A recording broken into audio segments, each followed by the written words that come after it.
going on, everyone? Welcome back to the channel. So today we are going to be reviewing the Setpower AJ50 refrigerator. Setpower reached out to us and they sent us this fridge to review and test out, and that's exactly what we're going to be doing today. So this is a 50-liter refrigerator, and it's a super budget friendly fridge. So this is going to be a completely unbiased, honest review. I just took this fridge out of the box. I haven't even turned it on yet. I have everything in here, the owner's manual. I have all the charging cables, the power cables, the handles that we need to mount on, and we're going to get that set up. We're going to test it out, power it up, make sure everything's good with it. Then when we're done with that, I'm going to be comparing it with my Dometic CFX35. So once we're done setting this one up in a minute, we'll do a full comparison of the two. We'll plug them both in, check the wattage, all that stuff. And then we'll see if the Dometic fridge, you know, the $900 one, is really that much better than this less than half price Setpower fridge. So yeah, I'm going to take this off. We'll get the Setpower set up and let's get started. So first off, here is the box that it came in. You can see Setpower AJ50G. It was packaged really nice. The box wasn't damaged at all. The fridge was completely covered in styrofoam and it was super secure, so packaging was awesome. And here is the fridge. So this is, like I said, this is a 50-liter fridge, so it's a pretty big one. They also make a 40-liter and a 30-liter, so this is the bigger one of the three. And you know, nothing fancy, but it has a nice clean look to it. Around the front, there's not much to it. Those 4 holes are where we're going to be mounting the handles to.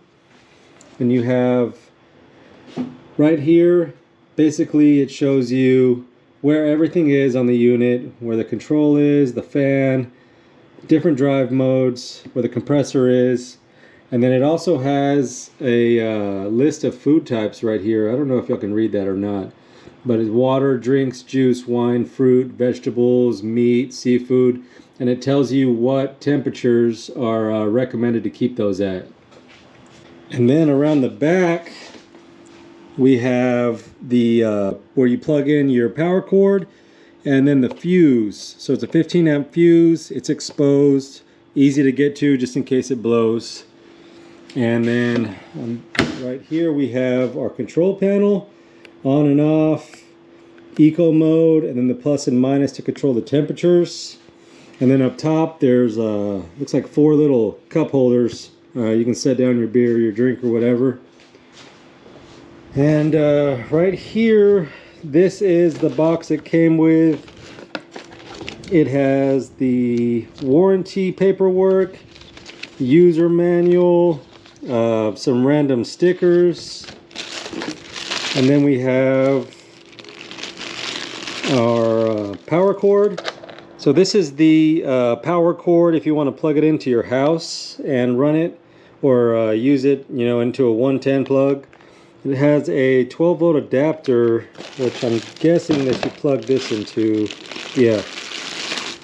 So here's a 12-volt plug. It plugs directly to the back of the fridge. And then you have your cigarette lighter plug right here. So if you want to plug it into 110, you just plug that in and plug it into a wall socket. And then we have our handles. So these are the handles that go right here to carry it and move it around. Looks like the mounts are plastic, and it takes 4 screws, obviously, 1, 2, 3, 4, and then the handles themselves seem to be aluminum, pretty solid. So what I'm going to do now is I'm going to get the handles mounted on, and then we'll plug it in and turn it on and test everything out. Alright, so to get these handles on, basically you can see right there it has a hole, and you put the metal bar through, you put both of those on, and then you have your 4 mounting holes right there. Now it comes with a little Allen wrench to screw those in, but I'm lazy, so I'm going to be using a drill, and should quicken things up a little bit for us.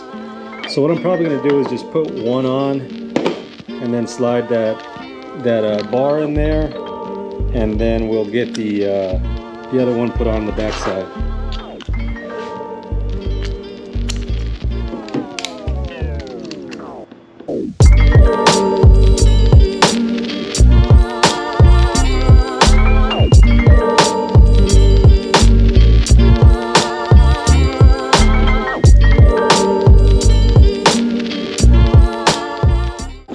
Okay, so we got the front on. So the bar is kind of like free spinning in there, which is a good thing. If you're carrying it, I guess it's easier on your wrists.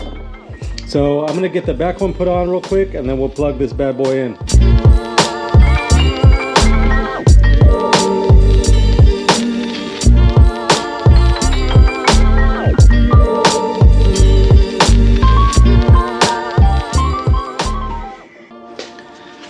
Alright, let's get this plugged in. So, I mean, this is pretty straightforward. It's got a groove in the plug where you plug it in one way. Now let's plug it into our power station right here. And this is just a cigarette lighter type plug. Turn that on. There we go. Alright. Now we got power to it. Right now it's reading 68. I'm gonna crank it down to 32 degrees. So we'll get it right at freezing, and we'll see how long that takes to kick on. I just heard the compressor kick on, and this thing is super quiet. So as you can see right now, it is pulling 40 watts, 39, 40. Yeah, it's staying at about 40 watts, so that's not too bad with that compressor kicking on and cooling down like that. Okay, this thing is working great. It's super quiet, and it's actually cooling down pretty quick. It's kind of impressing me. I'm gonna open it up now, and we're gonna do a quick fit test. So I got a few different beers here, and I got a gallon of water. I'm just gonna stick all those in there and give you guys a good idea of, you know, what this fridge can hold and how everything fits in there. First off, I got this gallon of water right here, and I'm gonna show you right there how that fits in there.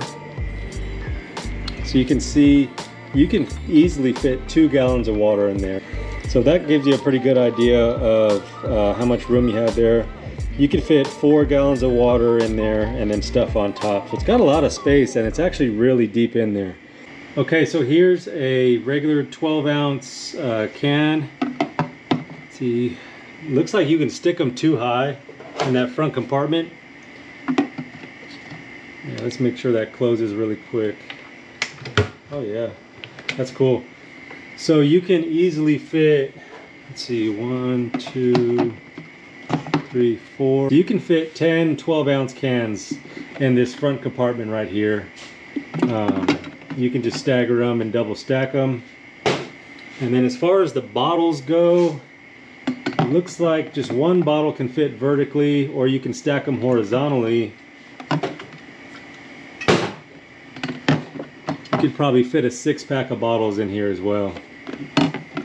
And then I just got a couple of these skinny seltzer cans. Those vertically, you won't be able to stack those obviously, but horizontally you can double stack those side by side. So you can easily fit 1, 2, 3, 4, 5, 6, 8 seltzer cans in there. So these are the longer skinny cans. They take a little bit more room, but. And then we got that gallon of water right here as well. You can't, well, you could probably jam a gallon of water in there, but I wouldn't recommend it. You're probably gonna bust the bottle open. But yeah, it's surprisingly, this fridge is cooling down really quick. It's super cold in there already. It hasn't even been 5 minutes yet. So I'm gonna put the camera right by the compressor and the fan real quick so y'all can hear that.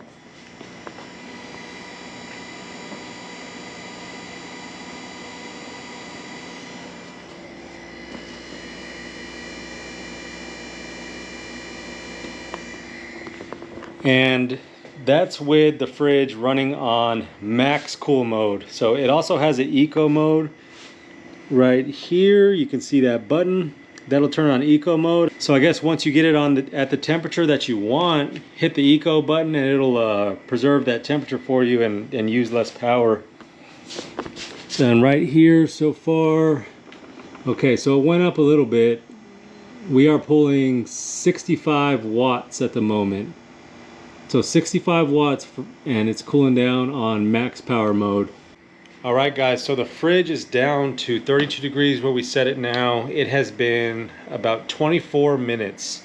So went down from 70 degrees to 32 degrees in 24 minutes. And I'm in South Texas. It's about 100 degrees outside right now and it's humid as hell.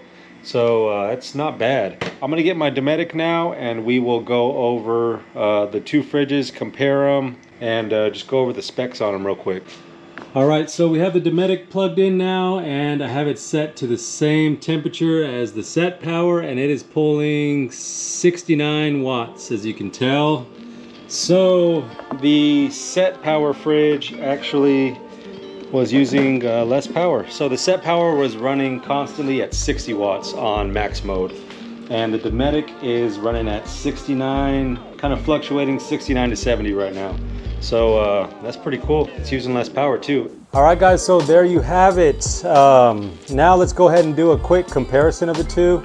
So we have the Setpower fridge right here. This unit is coming in at $369.99. It's a 50 liter, so it's a bigger fridge, and it actually only weighs 33 pounds. Where the Dometic, this is a 35 liter, it's a smaller fridge, and it actually weighs 4 pounds more, coming in at 37 pounds. The Setpower fridge will run from 0 degrees to 50 degrees Fahrenheit, where the Dometic fridge will run down to -7 degrees all the way up to 50 degrees Fahrenheit. Now the Setpower fridge, as far as warranty goes, the compressor on this unit has a 3-year warranty and then all other parts have a 1-year warranty. Whereas the Dometic fridge has a 5-year limited warranty on everything. Now sound-wise, the Setpower fridge is rated at 40 decibels, so it's a pretty quiet fridge. I showed you guys earlier with the GoPro, you can barely hear this thing running. While the Dometic fridge is super quiet as well, but it's rated at 44 decibels. So the Setpower is a little bit more quiet as well. And power-wise, as you guys just saw, the Setpower fridge had a constant draw at 60 watts on high mode when it was cooling the fridge down. While the Dometic is right at about 70. So the Setpower fridge is using just a little bit less power, 60 watts versus 70. So a cool thing about the Setpower on their website was it said that it's rated for 40-degree bumps. So if you're off-roading and you're on a steep 40-degree incline and your truck's bouncing around, you're trying to get over that ledge to get to that camp spot, or if you're just messing around on trails, this thing's rated for 40 degrees. I couldn't find anything specific on the Dometic, but I can guarantee you that I've had this thing on 40 degrees before and it hasn't given me any issues. So that's pretty cool. These things are literally built for off-roading. All the internal components are all rated for that, so you don't have to worry about it breaking or falling apart on you. Now the Dometic fridge has a couple of features that the Setpower doesn't. I don't think it's a deal breaker or anything like that, but the Dometic fridge does have a little USB charger right here, and the handles are spring-loaded, which is kind of nice. While the Setpower fridge doesn't have a USB charger or anything like that, and the handles are kind of just stationary, but they are metal and they're solid. So that's not a deal breaker for me. You know, if I was looking for a budget fridge, I definitely wouldn't base my decision off of that. But it is cool to have a little USB charger on there. Now, as far as long-term goes, I can't really vouch for this one yet, but I am going to put it through the paces. And maybe I'll do a update video on it later on, in a year or something after I use it quite a bit. I think this would be the perfect fridge for somebody that wants to, that's building a budget overland vehicle, or just for somebody that doesn't want to spend $1,000 on a fridge. I mean, obviously this thing's performed great during this review. I have no reason not to like it. So if you're interested in getting one of these Setpower fridges, they actually gave us a discount code as well. So if you're at checkout, if you decide to get one of their products, use the code BFM, all caps, and then Overland. So BFM Overland, and they will give you 12% off your purchase. So that'll knock that $369 price down quite a bit, and it'll save you some more money. So thank you guys so much for watching. Don't forget to like this video, subscribe to the channel if you haven't subscribed already, and we'll see y'all next time.